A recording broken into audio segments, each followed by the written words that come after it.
invite on stage our girl, my daddy in the ministry, a man of God, by excellence. Oh, your fella feeling won't be by lonely. Yes. And oh, your friend, I only take it for granted. Amen. Don't invite on stage a minister of the Most High, yes. Daddy Biyi Samuel. Hallelujah. Hallelujah. Hallelujah.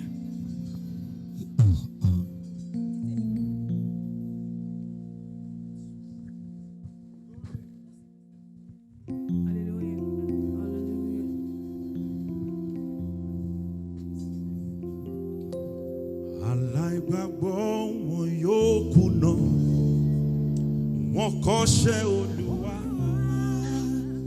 ṣùgbọ́n àwọn tó gbólúwa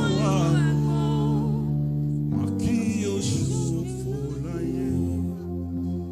Èmi yọ̀ nínú rẹ̀ tó sìn, èmi yọ̀ nínú rẹ̀, gbàgbọ́ kó ló fi ayọ̀ fún ọmọ mi.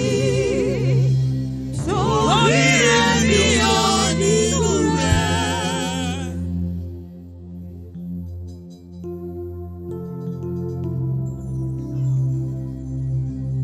Àjọkẹ́ praise ó wà ní bílẹ̀nì, D major ó wà ní bílẹ̀nì, àwa gbórúkọ bàbá Gani. Èmi yọ̀ nínú rẹ̀. Èmi yọ̀ nínú rẹ̀, gbàgbọ́ kó ló fi ayọ̀ fún ọkàn mi. Torí èmi yọ̀ nínú rẹ̀. Olúwa mi yóò dìde nínú ògo rẹ̀, àmúnú mi dùn, àyíká mi padà sí rẹ̀. Àwọ̀ mi lẹ́wù ògo, àbọ̀ aṣọ ẹ̀fọ́ kúrò.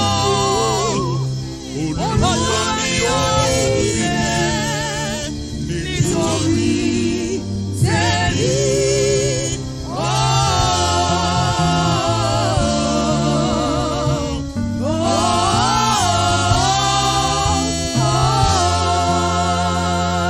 Ọkàn mi yíyọ bá Jésù ọ̀rẹ́ ọ̀sọ̀rọ̀ rẹ̀ wọ́tàwọ́ sọ́tàdárí ìjì tààlà àìbí rẹ̀. Tómi sì yin Olúwa. Yin Olúwa, yin Olúwa, yin Ọba àìnípẹ̀kun. Ẹ bá mi yin Bàbá. Yin Olúwa, yin Olúwa, yin Ọba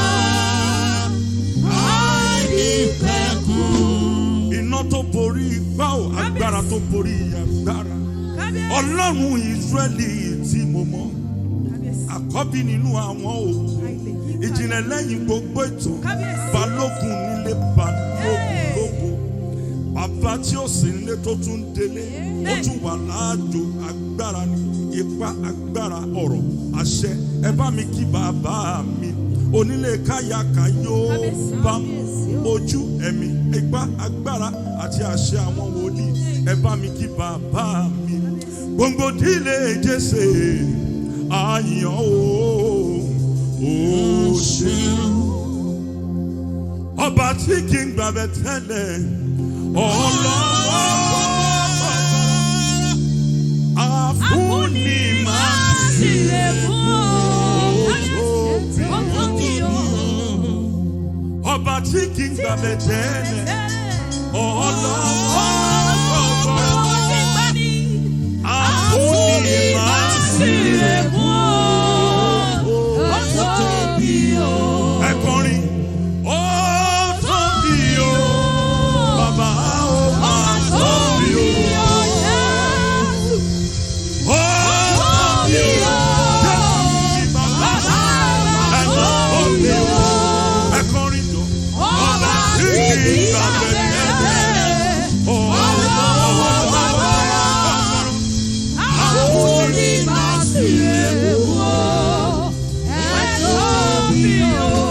Ọba tó gbómi tútù jáde.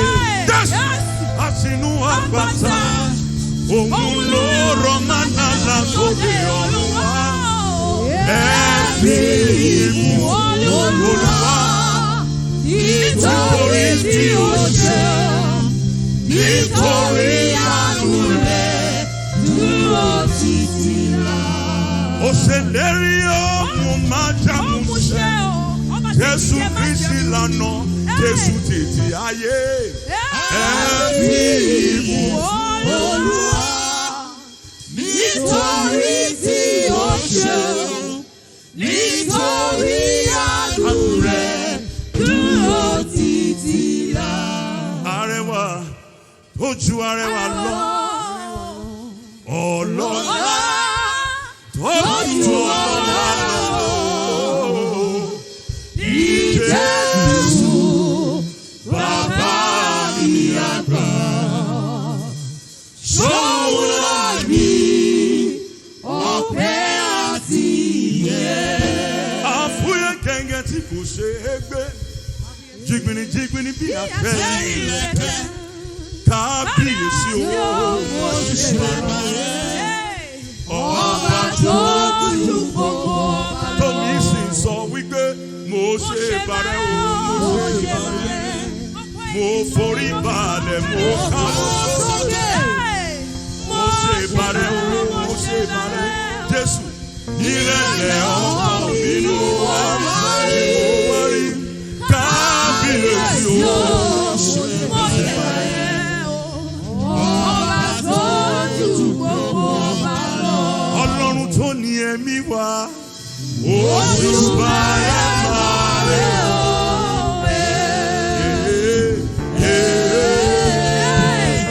Oṣù bàrẹ̀ máa rẹ̀ o.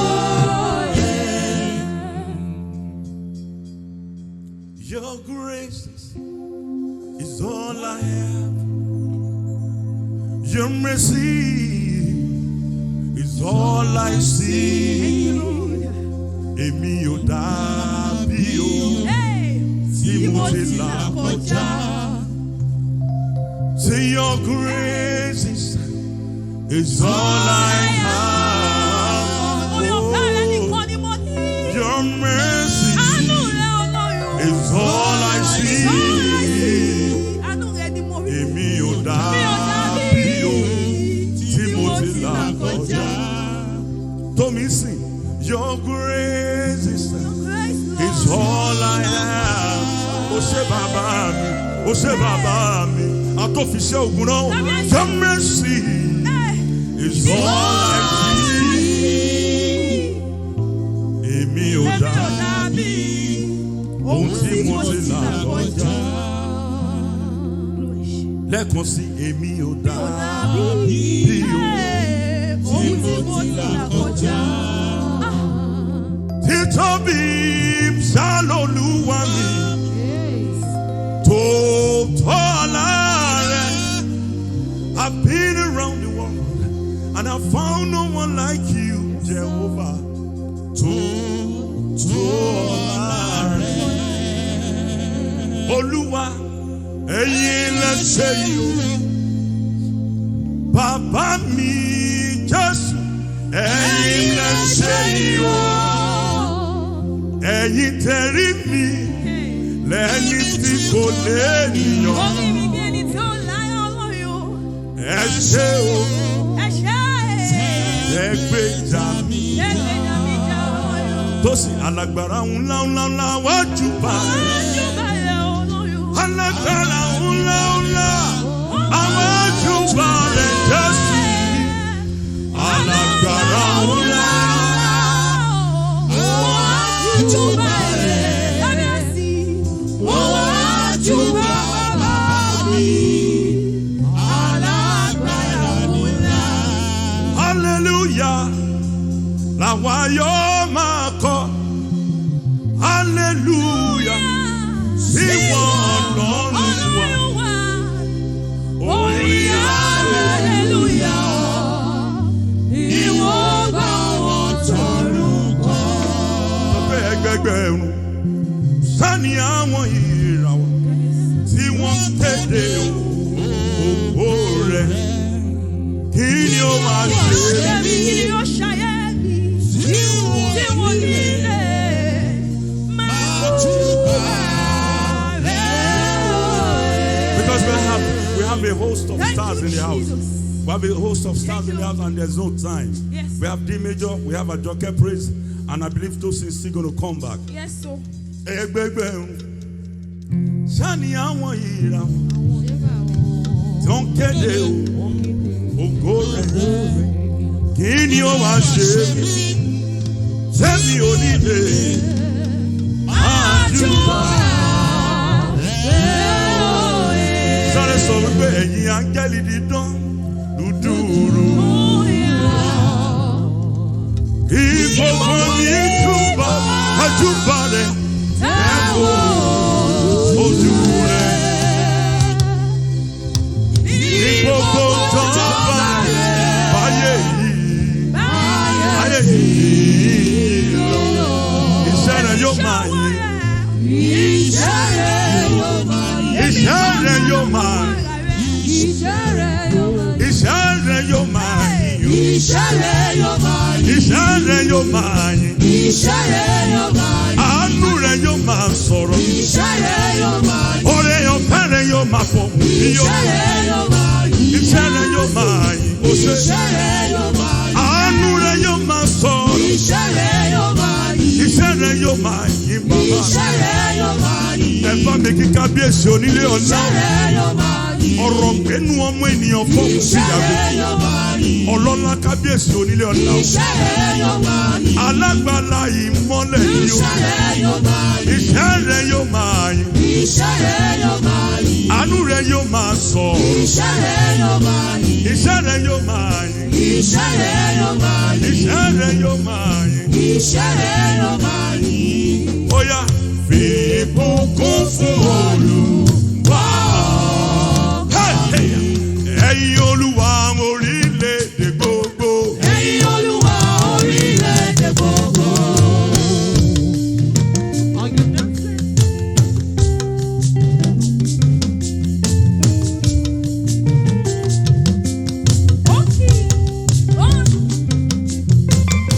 Shalom forí dúpẹ́ lọ́wọ́ rẹ̀ bàbá ọmọ Abíóyè. Ẹ̀yin Olúwa orílẹ̀-èdè gbogbo. Ẹ̀yin Olúwa orílẹ̀-èdè gbogbo. Olúwa nílẹ̀ àtẹ̀kùn rẹ̀. Ẹ̀yin Olúwa orílẹ̀-èdè gbogbo. Jésù Olúwa nílẹ̀ àtẹ̀kùn rẹ̀. Ẹ̀yin Olúwa orílẹ̀-èdè gbogbo. Ipa tó borí ipa, agbára tó borí agbára.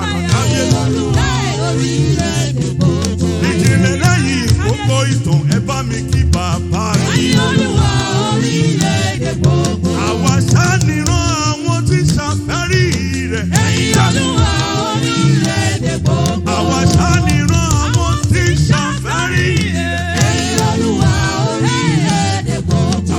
Tí ṣàfẹ́rí rẹ̀ Ọlọ́run ayọ̀. Ẹ̀yin Olúwa orílẹ̀-èdè gbogbo. Tí ṣàfẹ́rí rẹ̀ Ọlọ́run ayọ̀. Ẹ̀yin Olúwa orílẹ̀-èdè gbogbo. Olúwa nílẹ̀ àtẹ̀kùn rẹ̀. Ẹ̀yin Olúwa orílẹ̀-èdè gbogbo. Ẹni tó ní ọwọ́ mímọ́. Ẹ̀yin Olúwa orílẹ̀-èdè gbogbo. Ó sì tún ní àyà kúkú. Ẹ̀yin Olúwa orílẹ̀-èdè gbogbo. Àwa ni ó ti ṣàfẹ́rí rẹ̀ o. Ẹ̀yin Olúwa orílẹ̀-èdè gbogbo. Ìṣàfẹ́rí rẹ̀ Ọlọ́run ayọ̀. Ẹ̀yin Olúwa orílẹ̀-èdè gbogbo. Tolúwa nílẹ̀, Tolúwa nílẹ̀. Ẹ̀yin Olúwa orílẹ̀-èdè gbogbo.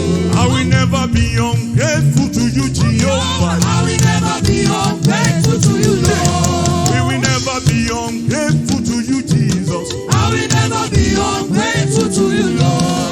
We will never be ungrateful to you, Jesus. I will never be ungrateful to you, Lord. Kábíyèsí tó ní ẹ̀mí dùn mí. I will never be ungrateful to you, Lord. Ọlọ́run tó ń pa mí mọ́ tilẹ̀. Kábíyèsí o, onílé ọlá. Ungrateful to you, Lord. Ọlọ́run tó tẹ̀rí ikú bá Bá mi tó kí tẹ̀rí bàbá, wọn bá ìwọ náà bá mi kí ní. bàbá, bá mi kí bàbá.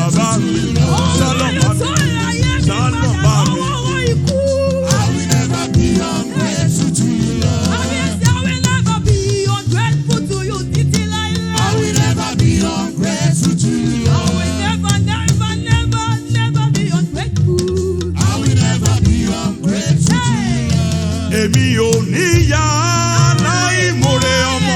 Jésù, Jésù, èmi ò ní yá láìmoore ọmọ. Èmi yóò máa yìnyín máa kọrin èèyàn máa kọrin ògo máa kọrin èèyàn orin ẹ̀yìn. Kábíyèsí ọlọ́wọ́ pọ̀ gbọ́rọ̀ tí ìjọba rẹ̀ lọ́fù.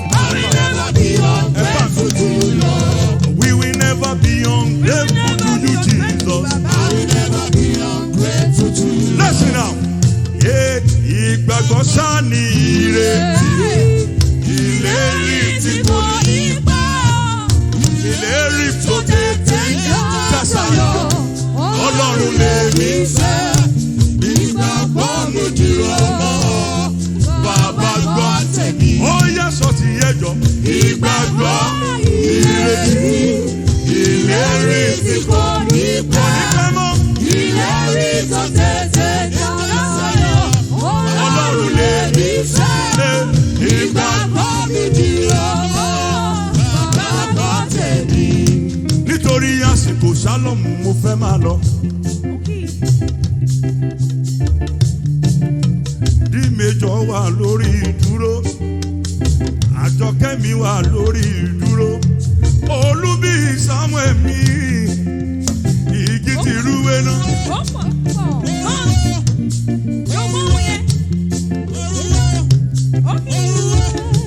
It is a natural endowment. Wípé àwa padà sórí ire. Sálọ̀mù rẹ̀ ó padà sórí ire. Ọjọ́ sí tí mo wá sí kọ̀tún.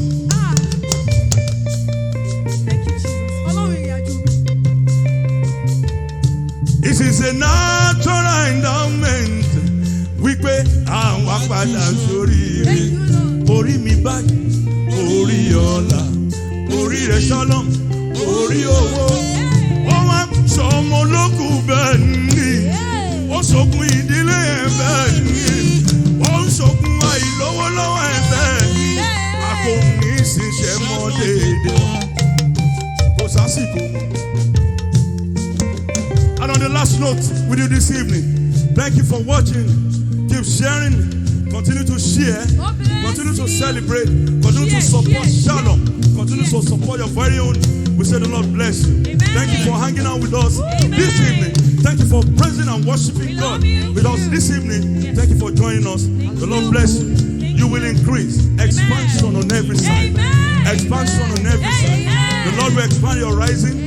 The Lord will increase your pocket in every area of your life. In Jesus' name.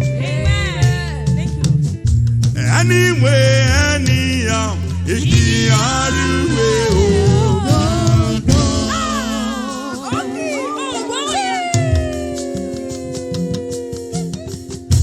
anyway, anyhow,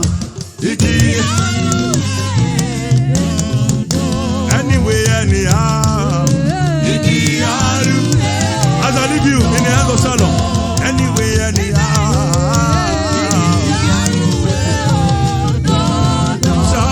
Ìgìtà wá sí irúwé o ṣe kábíyèsí o. Àdúró tì ní ìjọ òkun lé dúró tì wá ìwájú irúwé. Ìjìnlẹ̀ lẹ́yìn gbogbo ìtàn ó ti ṣe yanu láàyè. Ẹ̀rí Shalom kó padà dolórí ọba o ṣe kábíyèsí o. Àwa yóò máa jẹ́ orí jẹ́ orí jẹ́ orí jẹ́ orí jẹ́ orí. Àwa kì yóò sì ṣe.